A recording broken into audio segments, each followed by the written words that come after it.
Early detection is still our most powerful tool in our fight against diseases.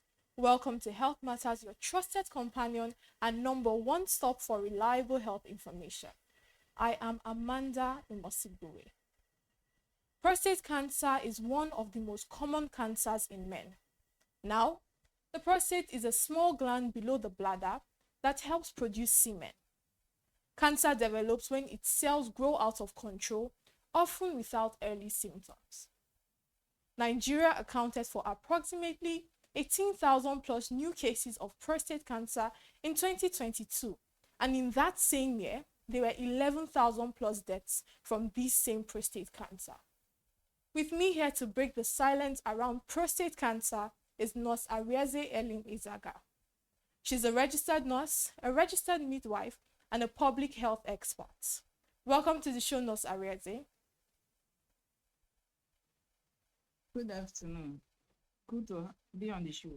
Can you hear me? Welcome. Yeah, good morning. Good afternoon. Good afternoon, Good to Nurse be on the show. Arieze. Thank you for joining us. It's such an honor. So let's dive right in. Now, what role do you think genetics and family history play in prostate cancer risk? And after that, are there genetic tests that are available and recommended for Nigerian men? Oh, okay. Genetics and family history play significant role in the increase of prostate cancer. The risk is as high as 60%. And of course, there are tests recommended. Tests like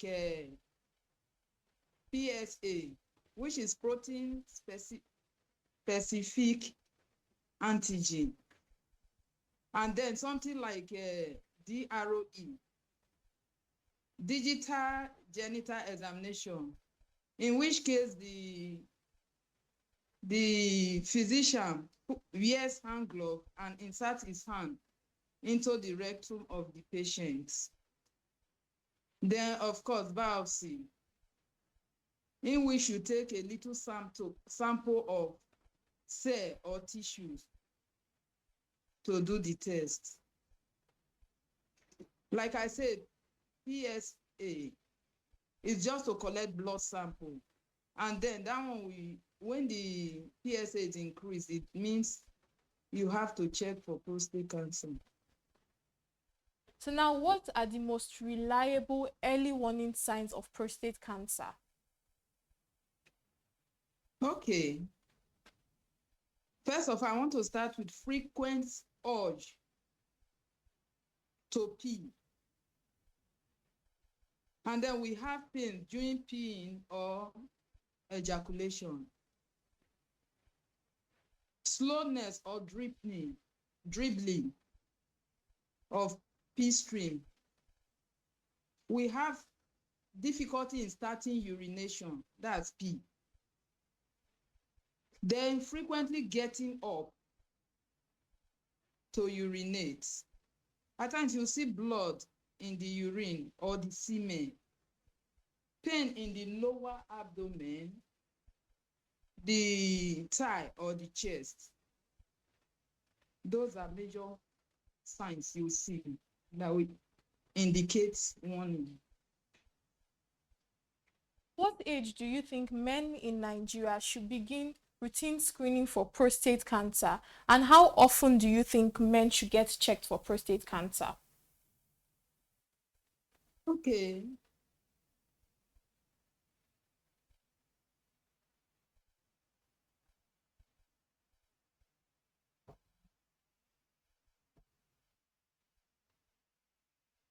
Can you hear me? Oh, we just lost her due to network, but let's take a quick break. Welcome back. Before we went on a break, we're talking about the signs of prostate cancer that Nigerian men should not ignore. Moving forward, Nurse Arieze, are you with me? Yeah. Nurse Arieze, are you with me? I'm with you. I can hear you. Okay, thank you very much. So now, at what age should men in Nigeria begin routine screening for prostate cancer, and how often should they get checked? Okay, like I said the age should be as from 40 years, especially those with history of prostate cancer family. And then those with the history too should be doing the checkup every 1 to 2 years. But then for people that have not tested or they don't have family history, can be doing it 3 to 4 years. What? Hello, are you with me? Can you hear me? Yes. Nurse Arieze, are you with me? Hello. I'm with you. Okay. So what will you say are the biggest lifestyle or genetic risk factors for prostate cancer in Nigeria? Family history, especially history with diseases of the prostate cancer, where the father, the brother, or the son has it, or obesity, excessive fat, then red meat. Hello, are you with me? Hello. Genetics. You also mentioned food intake, which you said red meat, and then you mentioned for lifestyle, you said obesity. Yes, then some inherited genes that causes mutilation. It's common with Black people. And then the age, I said. Usually this is diagnosed, most of the people that go to the clinic, they are being diagnosed of it as from between 60 and 79 years.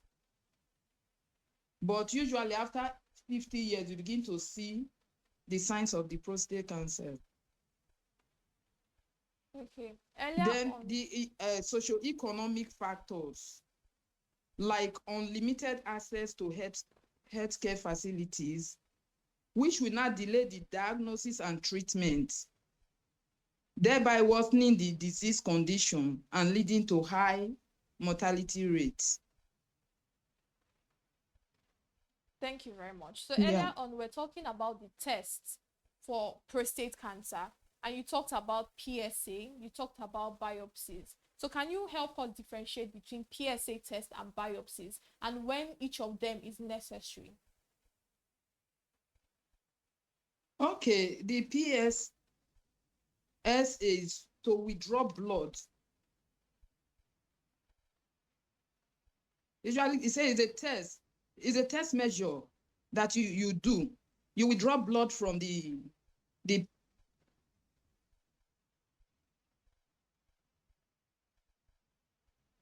Are you with us?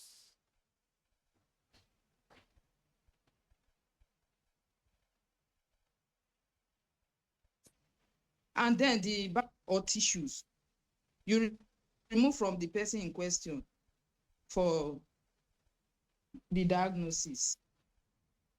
We lost you for a bit, Nurse Arieze. Can you come again with the differences between the PSA and biopsies? Hello? Hello, Nurse Arieze. I can hear you. We lost you for a bit. We lost you for a bit. So can you come again with the differences between PSA test and biopsies tests? PSA test is prostate specific antigen test. You take blood from the person and screen for prostate cancer. In this one, usually the PSA will be high, abnormally high. Although some cases can cause highness, that is when you need the biopsy. So the two can be used. In biopsy, you take small sample of cell or tissue for the same purpose. Understanding, Nurse Arieze, you have to do a PSA test before you do biopsies. Or can one be substituted? Does a PSA come before the biopsies? Yes. Okay. Yeah, do the PSA first before the biopsy, because there are some cases too that we increase the PSA. When you get the PSA increase, then you want to do the biopsy. And then there was one I said too, this DROE, digital rectal examination, where the physician wear hand gloves and insert the hand into the anus, you will not feel hardness or lump. Thank you very much. So now, what practical steps can Nigerians take in their daily life to reduce the risk of prostate cancer? Because earlier you mentioned red meat. So apart from reducing intake of red meat, if I am correct, what other steps can Nigerians take? Maintain healthy weight. Maintain healthy weight, that is better metabolic weight. And then exercise is very important. Your diet should be rich in protein, in fruits and vegetables. Then whole grains. Then limit red meat and dairy products. Avoid smoking totally. Moderate intake of alcohol. Regular checkups, like I said, as from 40 years. Then go for the screening too, for risk reduction and the early detection. Then public awareness campaign. There is need for health education and mobilization campaign on the cancer by health organizations or public screenings and lifetime changes. So you health educate on public screening and lifestyle changes. So to summarize your answer to the daily steps that we take, that men, because prostate cancer is for men, so to summarize the steps that can be taken, you mentioned obesity, you mentioned having a good healthy lifestyle, regularly going to the gym to maintain weight, reducing your red meat and protein intake, and you also talked about higher fruits and vegetables and whole grain. Am I correct, Nurse Arieze? Yes. Okay, so now how affordable and accessible are these treatment options? You spoke about regular checkup. So how affordable and accessible are these diagnostic and treatment options in Nigeria public health sector and private health sector? To be very frank, it's usually very affordable and unaccessible because of lack of financial resources and then lack or unlimited healthcare infrastructures. And that will lead to higher risk of late diagnosis and poor outcomes. So, especially in the urban area, except in places like Lagos. So meaning the rural areas where you have health centers men do not have access to these treatment options. They do not have access to this. No. And it's not affordable too. So now, what long-term follow-up care do prostate cancer, the survivors, what do they need? Should I some again? Of them, I said what? Some of them will undergo surgical removal, which is prostatectomy. Is either partial or total, and then radical radiotherapy that is used to kill the cells, the cancer cells, to prevent further growth. And then chemotherapy, which is usually done 6 to 12 months. Sorry, chemotherapy. And then they should also go for this PSA, which is usually done 6 to 12 months for the first 5 years, and then yearly. You've mentioned some various you mentioned chemotherapy. You also mentioned other ways of treating this prostate cancer. So now, how do medical personnel address and care for these treatment related side effects like urinary inconsistency, sexual dysfunction, where the medical personnel then step in, and how do they care for them? Okay. The care is according to their presentation. Pelvic floor exercise, the muscle exercise is very key. You strengthen the muscle of the pelvic muscles. The floor, you strengthen it to control bladder.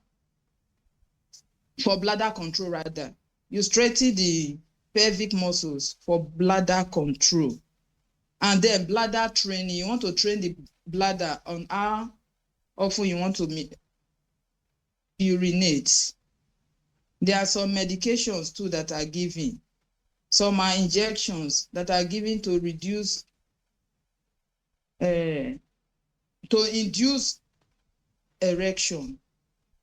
And then some medication in oral form that will help to increase flow of blood to the area. Then adequate fluids is key. Avoid any bladder irritant like excessive caffeine. Then for those with leakages, you use pads or diapers as the case may be. All right, thank you very much. So you have heard, we have seen. Then they should not forget. You have heard, thank you very much, Nurse Arieze. You have heard, we have seen the lifestyle factors that affect the risk of prostate cancer, the preventive measures, and also the post-care measures for prostate cancer. This has been an insightful conversation with Nurse Arieze. Thank you so much for your depth of knowledge. And this is where this week Health Matters ends. I am Amanda Amos Igbuwe saying, stay safe, stay healthy, and keep watching BDT.